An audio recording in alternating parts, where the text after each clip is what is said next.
Hi guys, today I will have another adventure going to Boracay without riding a plane. We are now near Trinoma.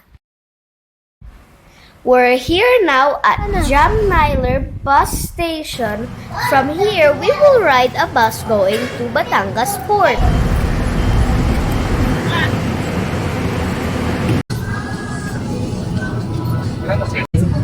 Sabi na kayo natin, nasa linggo, ay nasa ani.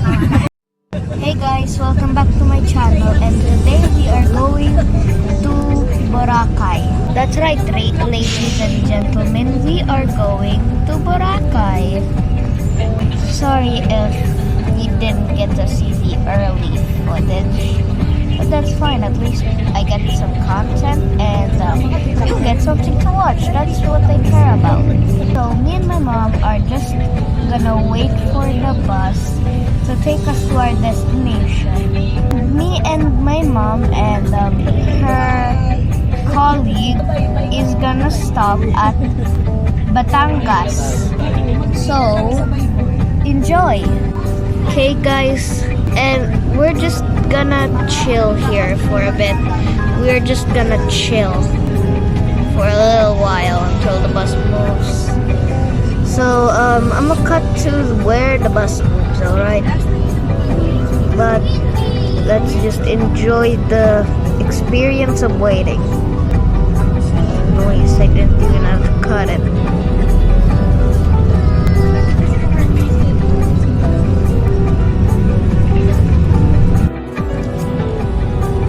Okay guys, the student fare is 214. Here's on how to read a bus ticket.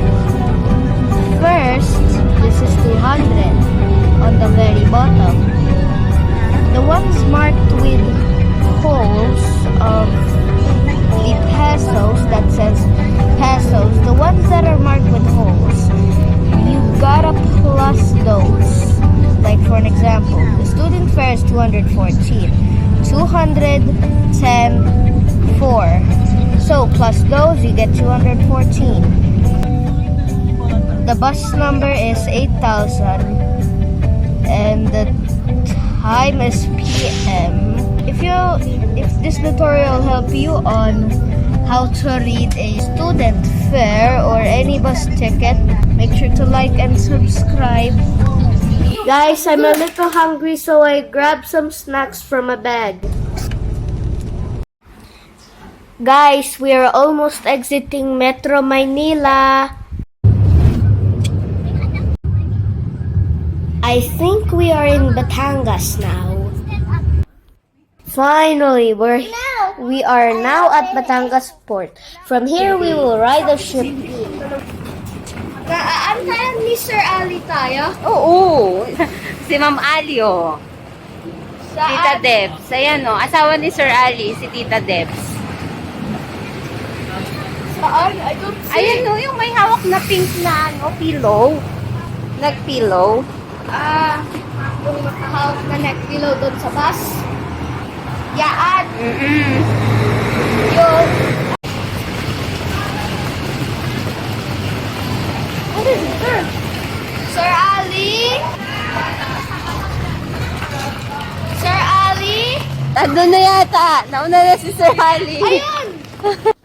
Guys, my mom is going to buy 7 tickets for all of us. Ferry ticket for adult is 2,400, but mine is 1,100. They decided to board on Tugo rather than Starlight Ferry. For your information, guys, Starlight Ferry is cheaper than Tugo. 10,000% sure. You know what's fun, guys? I love to make fun of Sir Ali. I like an optional challenge. Let's see who makes it there first. I told everybody to subscribe to my channel. We're going to board the ship. I'm getting excited. This place is amazing. It seems like a hotel. It has 3 floors. Guys, the 3rd floor is an economy bed and the other side is where the live band is.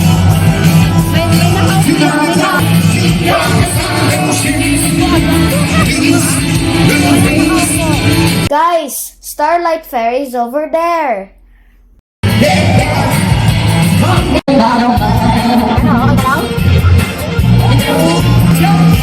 Nice ba? Nice? Nice ba?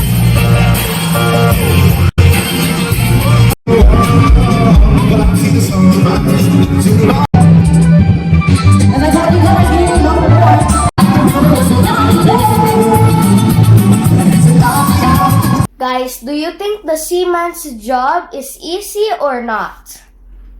Oh, there you go. The Starlight Ferry is moving. I think we're next.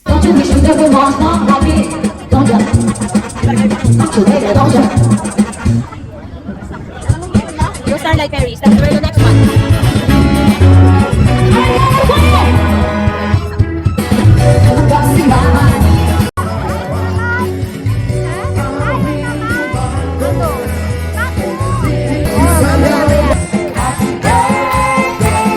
Guys, our ship is moving and it's getting late.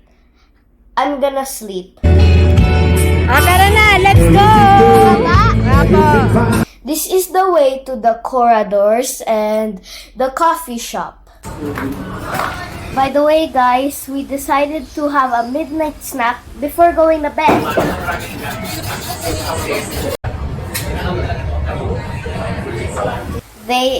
They sell different drinks like coffee, soda, milk tea, and fruit shake. Guys, I decided to eat pancakes and I waited 25 minutes. Anyway, it was worth waiting.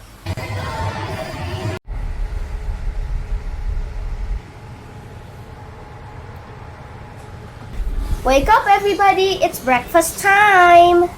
By the way, we have free breakfast, but I did not finish.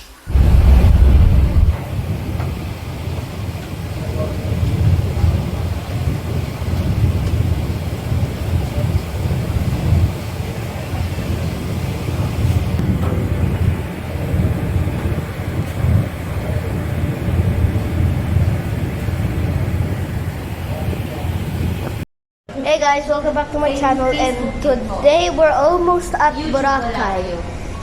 We're almost at Boracay, guys. So, I'm gonna film to catch my boredom. I have nothing else to do. Mag-sing ka rin ng Tagalog. Also, shout out to me. Ay, shout out yung vlogger. You're so pugi-pugi. Shout out from Vienna, Austria.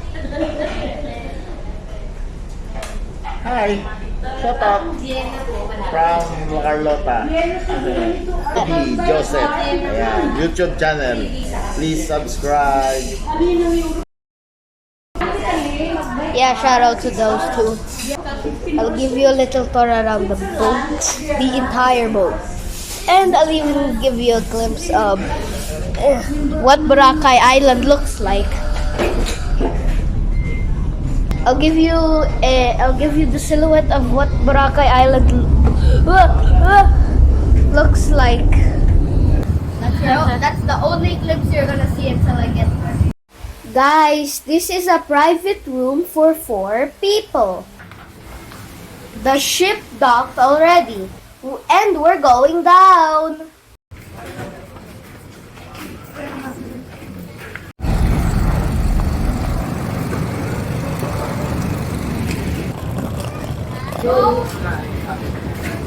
Pupunta ulit sa boat. Apo. Bakit? Paboracay tayo eh. Ay, doon ang daan. Boracay ba to? Hindi. Boracay na, kaya lang, parang katulad sa Puerto Galera, hindi ka naman pwede mag-swimming dito kasi port ito. So, pupunta talaga tayo sa mismong beach. Kasi pag dito ka nag-swimming, masagasaan ka ng barko, patay ka.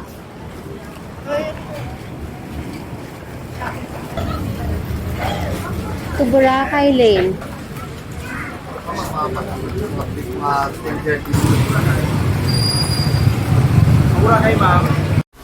We paid an environmental fee of 150 pesos, terminal fee of 150 pesos, and the boat fare of 50 pesos.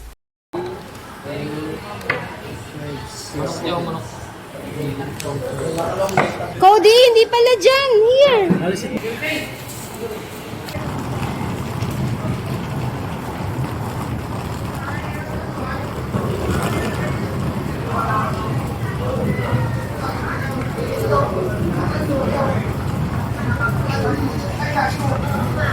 Guys, we will ride a small boat going to Boracay. Guys, that's the boat that we're gonna use to go to Boracay. Helicopter, helicopter. That's to go that we rode. Bye to go. Magka-car pa. Hindi car, pwedeng tricycle, pwedeng on hop off. Oh.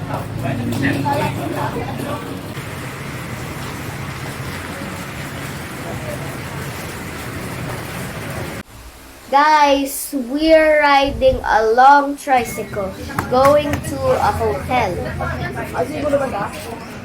Dito ako. Gusto ko dito. Malapit lang po. Oh, malapit. Kasi ginagawa yun sa atin. Saan ang maraming tao ginagawa. Maglag ka. Malaglag ka.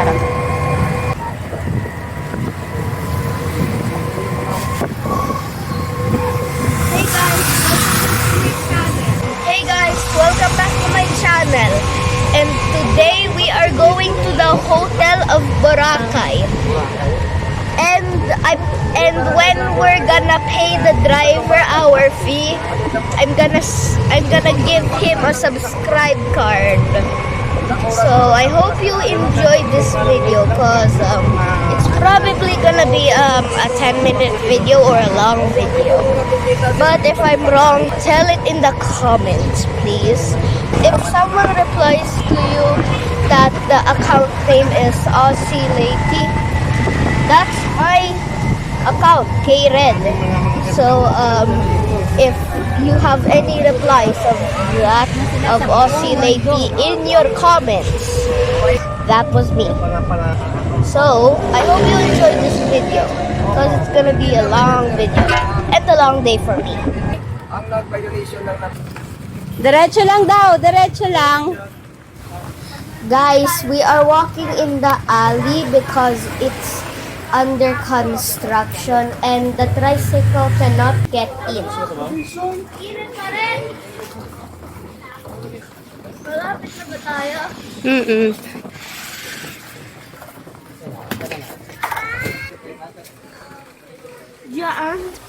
Guys, we will stay here for a night only and tomorrow we will change our hotel.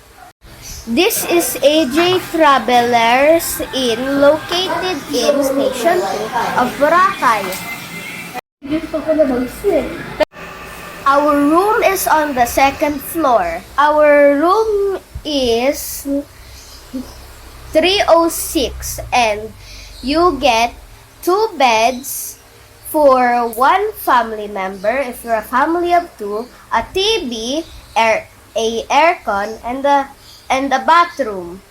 And you get a balcony if you like to watch the balcony. This is the toilet. They have a shower heater.